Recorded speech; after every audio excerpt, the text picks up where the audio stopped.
Dear students, this is the sixth session of renewable energy source. Let us see in the sixth session, that is numerical problem.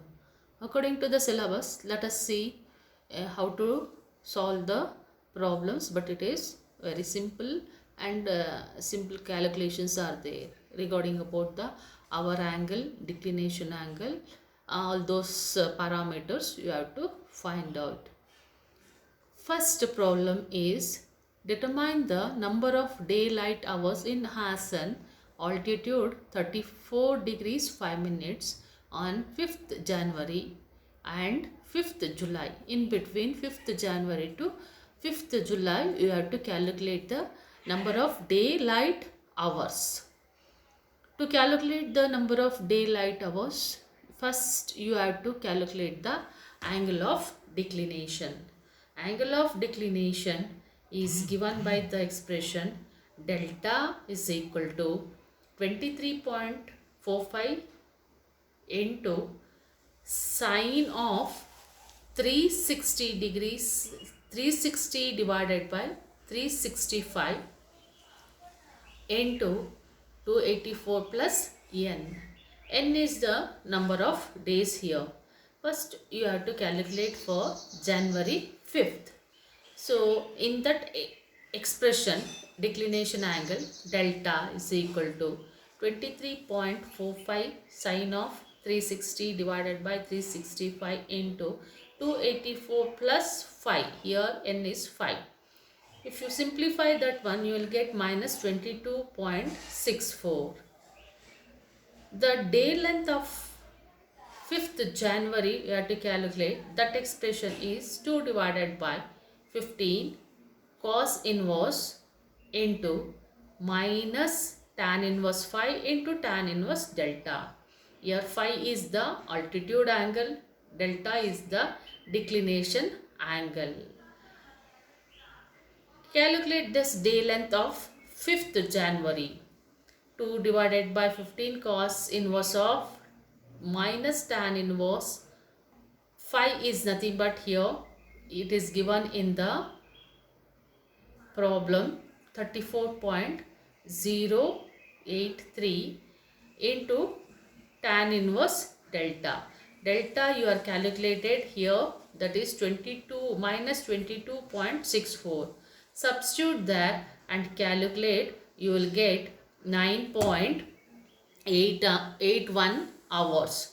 So this is the 9.81 hours is nothing but day length of 5th January.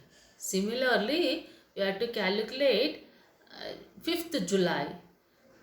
To calculate the 5th July, here you have to take the number of days in between 5th January to 5th July. The number of days, it will come 186 days.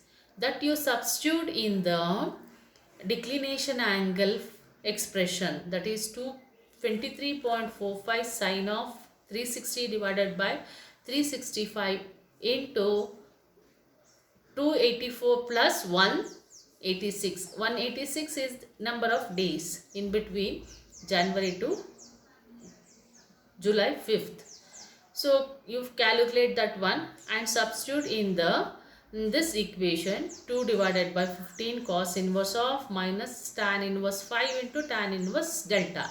Tan inverse 5 is nothing but 5 value is 34.083 and delta value for 186 days, that is 22.79.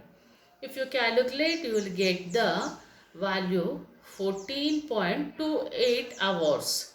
So what is this means? Number of daylight hours in between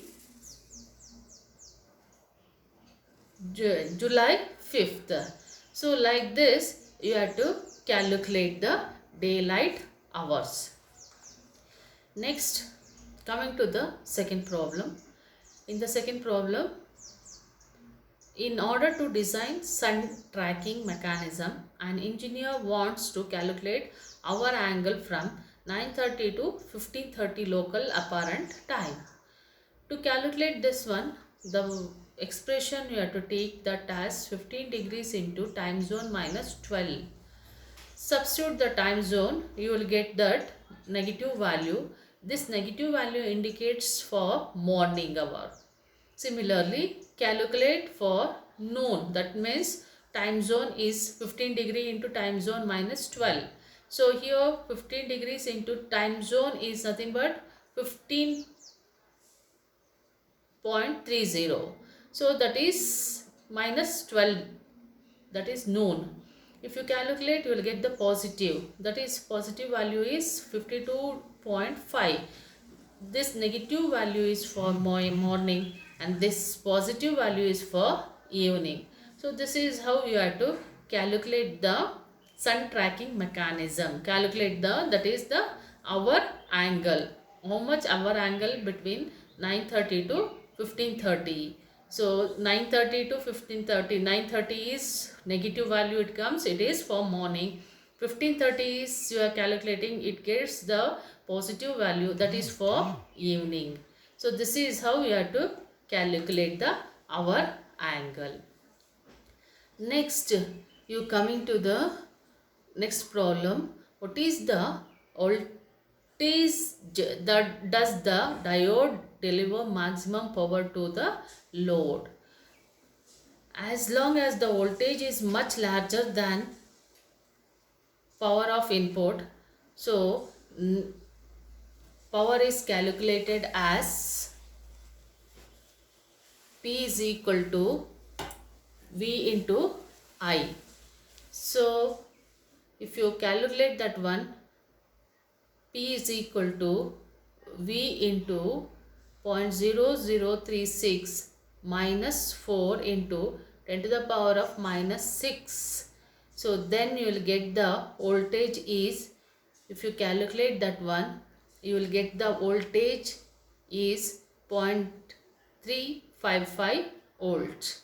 So this is how you have to calculate the voltage at maximum power. Next, fourth problem, you have to calculate, that is how much collector area would 1000 megawatt solar frame required if the individual efficiency of the collector system, turbine and are generated are 30, 25 and 90% respectively. Let us assume that average incident solar radiation at the proposed site of the plant is 200 watt. This means that 1 meter square of the earth's surface receives the 200 watts of solar radiation. If the collector is placed on the surface, it would convert 30% of this energy into heat. Therefore, every square meter of the collector, 60 watt of the thermal energy will available. Now taking into an account that efficiency of the turbine and the generator will have that collector area requires. So now you calculate the collector area. So if you calculate the collector area, that will comes 7.4 into 10 to the power of 7 meter.